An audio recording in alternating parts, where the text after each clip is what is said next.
Welcome to the Get Fit With Me, expanding your physical and mental fitness group. This group is for individuals who are looking to expand both their physical and mental fitness while helping and supporting others with similar goals all along the way. This week, we have 4 new members in the group.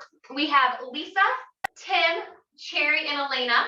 Welcome to the group. I'm super happy you're here.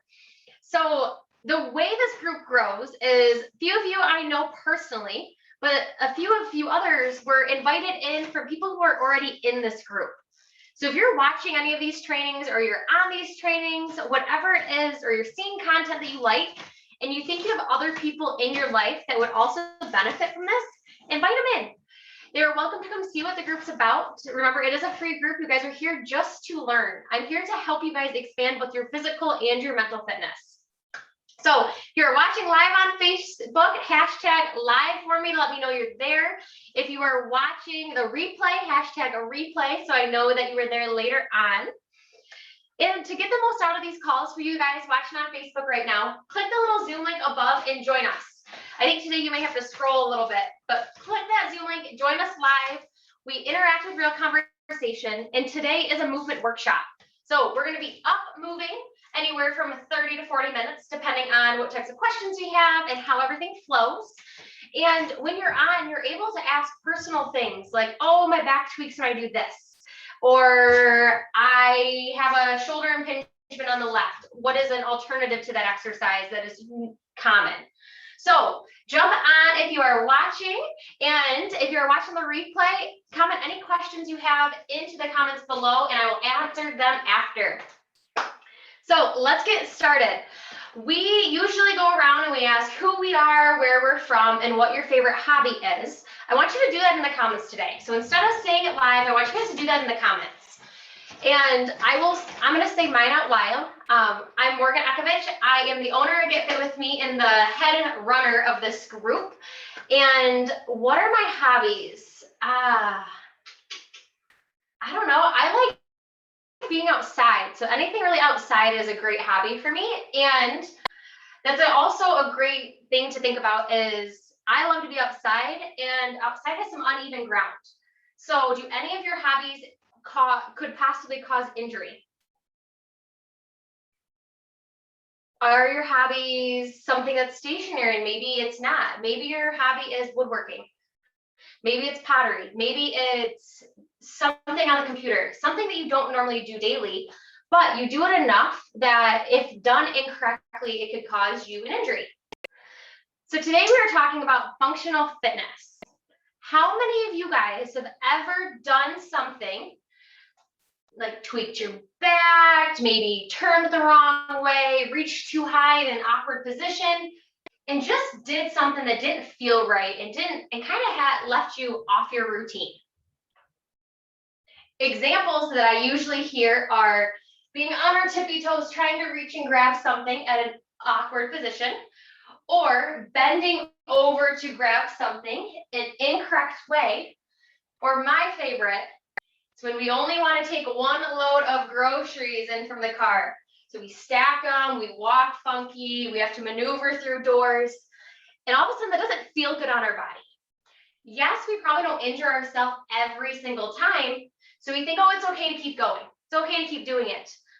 But eventually something is going to snap, and it's not going to feel good. So functional fitness is what we're going to do is I'm going to show you movements that you can add into your workouts that are going to transfer over and make those activities and those activities you do for your hobbies in your everyday life easier so that you are less likely to have that injury later on. So the definition of functional fitness is functional fitness exercise trains your muscles to work together and prepare them for daily tasks by stimulating common movements that you might do at home, at work, or in sports. It's another great thing to think about. If any of your kids or yourself play sports, if you're solely just doing the movements on the field and you're not adding any basic strength training or body weight exercises in, your body's not fully developing in all of the areas which it needs to. So think about that. If I am just doing my everyday life and I'm not doing a movement correctly, I'm eventually going to tweak that lower back when I go to pick up that really small thing off the ground. I've had 2 clients come to me. One, she was reaching up on the airplane. She was sitting in a funky position for the flight. She stood up, she twisted to grab her luggage out at the top, and her back spasmed. And then I had another client come to me, and she had went to pull her pizza out of her oven and ended up tweaking her back. So things that we do often by grabbing something, bending over, doing it with the proper form is super important. And we can easily do that by incorporating certain movements into our workouts to make it functional for us.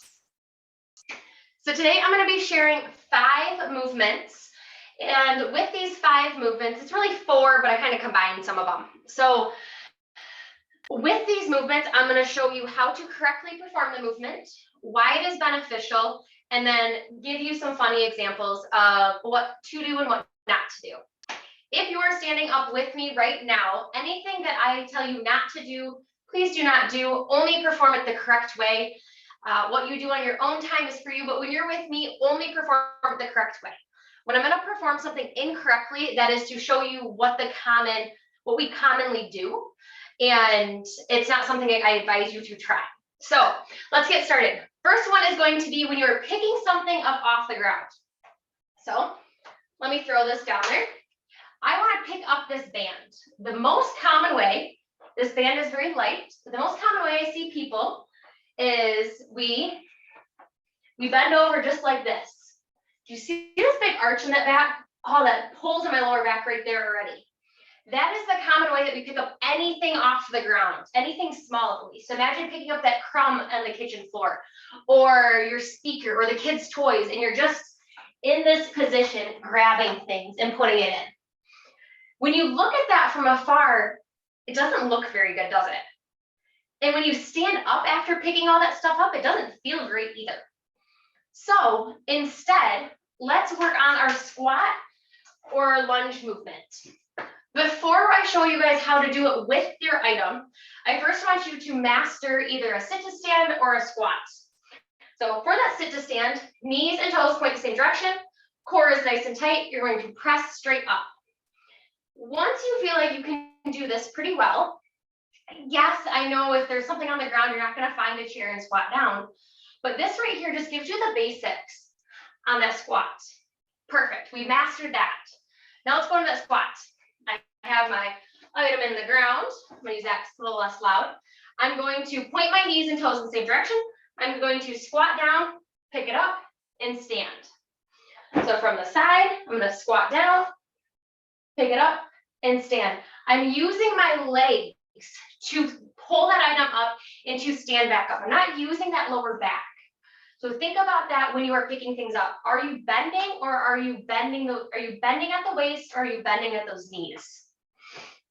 So that is the squat. That is the easiest way to pick anything up.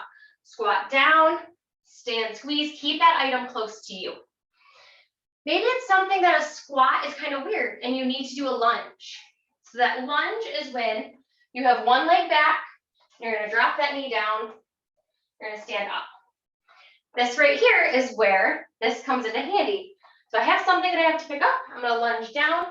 I can kneel, grab both, sit on up, and press through. So it's kind of like you're coming from that kneeling position on the ground. And that is, a lot of times we are in that kneeling position, even when we're helping with something down below.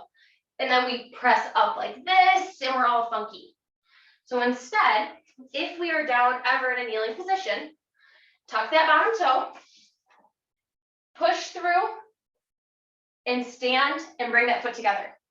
That right there is using that lower body. It's making that core activate. It's causing us to use the correct muscles and not just flail our body up to where we want to be. So we have our squat, our lunge, and our hinge. So that hinge is that motion that one of my clients threw her back out, pulling something out of the oven. It's a very common movement that we just bend. We're not bending to the ground, but we're bending forward. So to practice the hinge, Feet are shoulder width apart. Hands go back behind your butt.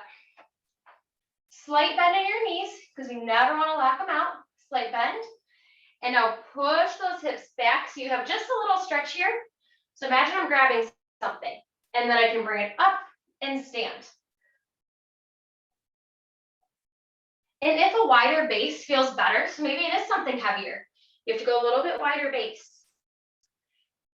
This right here, though, allows us to put all that pressure in our legs, in those strong muscles. Our lower back is rarely very strong for any of us. It's usually the part that is one of the weakest. And if we can prevent anything and any lifting in that lower back, the better. So, nice wide stance. It's like bend in our knees, push your hips back, pretend you're grabbing something out of the oven. Stand up and squeeze, bring those hands back in. Because you want to keep whatever it is as close as you can to you. Never want it way out there, because one, it's going to make it harder. And two, your upper back is not going to be engaged. So those are 3 movements that you can incorporate into any workout. At the end, we are going to go through a little workout together to put it all together. But, so we have our squat, knees and toes point the same way, squatting down, grabbing something, stand. That lunge is good for when we're kneeling and we're playing with something, we need to stand up. And then that hinge is when we have to bend over, but not all the way down to the ground. We can push those hips back, grab something, and stand. Perfect. So next movement is going to be a carry. When we think of the carry, we probably think of carrying those shopping bags in from the car because we only wanted to take one trip, because we have all done it at some point. And if you haven't, you are probably lying, because we've put those shopping bags on our arms, we've awkwardly maneuvered ourselves up the stairs through the doorway, being all weird, because we didn't want to take that second trip. So 2 things you can do are either take more trips, or you can practice your farmer's carry or your trash bag carry. You can incorporate those into your workouts, which will make carrying those grocery bags in a correct way easier, which will allow you to do that. So exercise number 1 is going to be our farmer's carry. Imagine I have 2 buckets of water in my hand. I don't want the water splashing around. So I'm going to pull my shoulders back and down, take my hands off the body about 2 to 4 inches, depending on how heavy the item is. From here, I'm going to walk without moving my arms. I want to try to stay nice and locked in. What this is doing is it's locking in that shoulder, locking in that upper back, keeping that core nice and tight. And the goal is to be able to walk without your gait changing. So we're not going to walk on a tightrope. We're not going to stagger. We want to keep a nice normal gait as we walk. So I'm going to show you with some dumbbells now. Shoulders back and down, core nice and tight, weight off the body. You can see I'm not out here and I'm not forward. I'm just right in the line. Core is tight, and I'm just going to start walking. See how my gait is not changing? I can feel this in the backs of my arms. I can feel this kind of through my traps, which is going to be right up through here. I can feel this in my core. All of these things is what are going to help when we bring those bags in. So yes, you can line those bags up to your elbows. Same concept. Up here, shoulders back and down. Walk yourself up. Keep your upper back locked in, and don't let yourself roll forward. That is the number 1 thing about this carry, is you need to keep that upper back locked in, or it's not a proper carry. Second kind of carry is what I call the trash bag carry. It's that smelly garbage that you just pulled out of your garbage bin that you don't want to touch you, so you probably walk with it far away from you in a weird position like this, and it just doesn't feel right in the moment. Whereas if we can practice taking that arm a little bit further from our body while keeping good alignment, it's going to make it easier, and it feels better on the body. It's also known as the suitcase carry. So here's my suitcase off to the side. I can practice carrying my suitcase without letting it swing. My arm is locked in. My arm is not moving back and forth. Same thing with that farmer's carry. So you can either use something in your house. I know people that will load their backpacks with textbooks and they will practice, or I know people who will grab those dumbbells. shoulders back and down, suitcase carry or trash bag carry. And then remembering to do both sides. So although your right side may be your dominant, you still want to work that left, because there are times where your left side is hanging onto it because your right hand has to do something. And vice versa if you are a left hand dominant person. So making sure we practice those single arm carries on both sides is also very important to keep that body equal and to keep that body strong and in alignment. So we have our squat, our lunge, our hinge, our farmer's carry, and our suitcase / trash bag carry. If you guys have any questions, drop your questions in the comments, let me know. I'm here to answer them all. Looks like Facebook's doing good.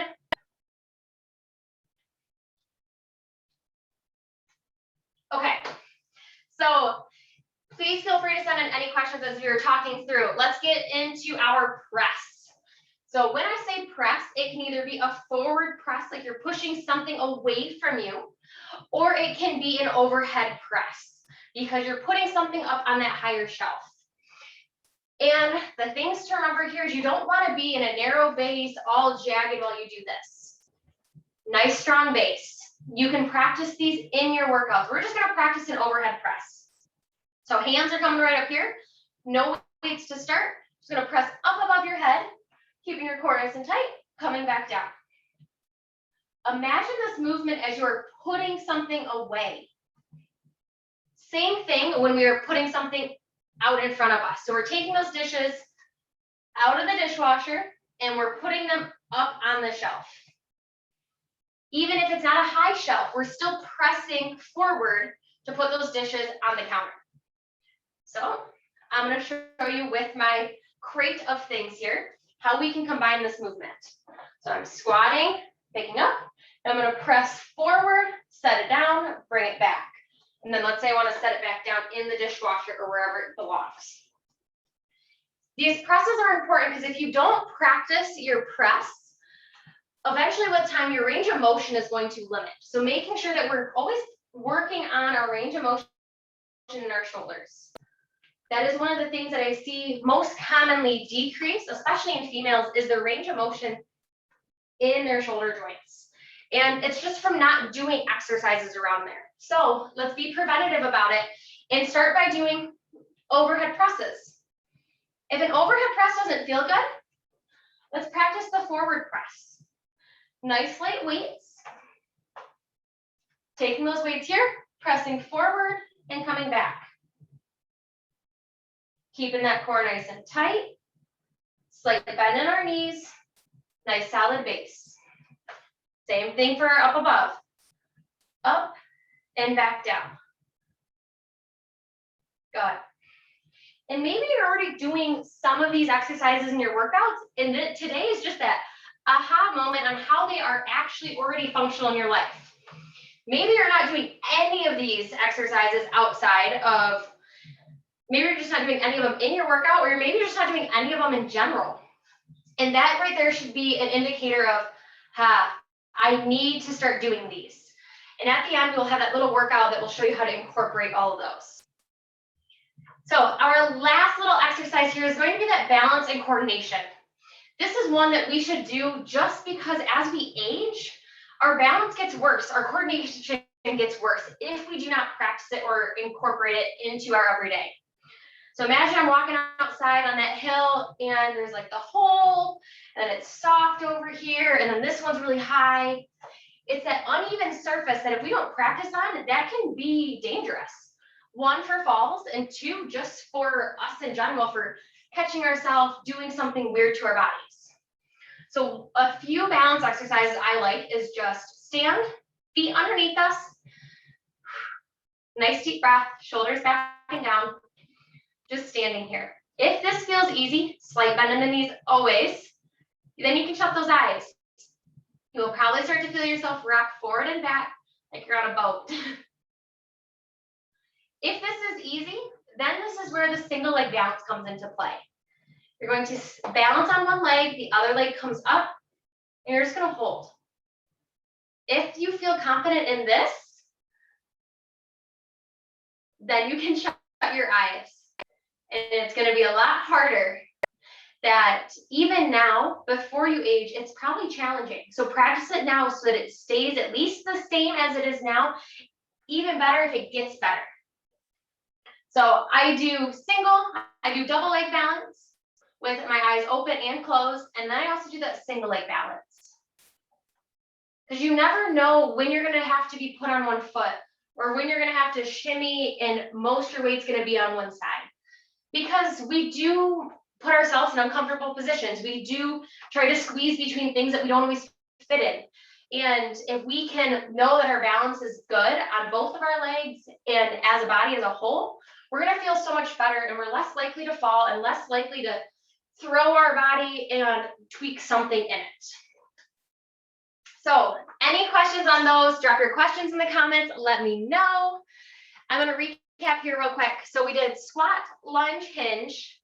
We did carries, both farmers and suitcase, and then we did balance. So now I've created a little workout for us. You have a few options on this workout. If you are somebody who already works out and has an exercise routine, I want you to take a look at that, or talk to your trainer, or if you're not sure, send me your workouts, let me see. I wanna know, do your workouts incorporate your hinge, your squat?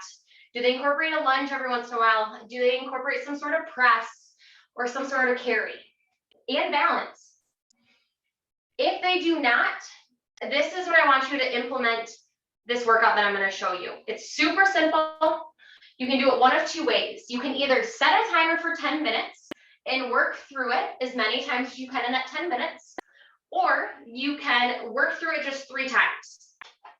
You should be able to, depending on your pace, you will for sure get 2 times through in that 10 minutes, but for some of you, you may get 3, you may only get 2. So that depends on how much time you want to put towards this. 10 minutes isn't easy, you can put it right into your day. 10 minutes is 10 minutes. I know you can fit it in. So that's why I like to structure these little workouts around 10 minutes. So first one is going to be our squat. In preparation for anything we pick up off the ground, we're gonna do 10 air squats. If you feel like you have advanced from the air squat and you want to weight this, please feel free to put a weight on your chest. Whoop, there's my bench back there, and do 10 squats. After you've done your 10 squats, we can then do our 10 hip hinges. So that's the one where we put our hands behind our hips, slight bend in our knees, shoulders back and down, push those hips back like your butt's touching the wall. Nice straight line from your head to your tailbone, stand and squeeze.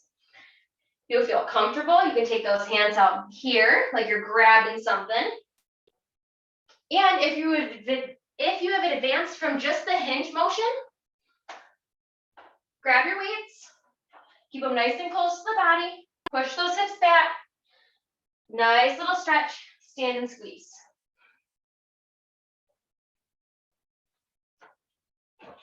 After that, we have our farmer's carry.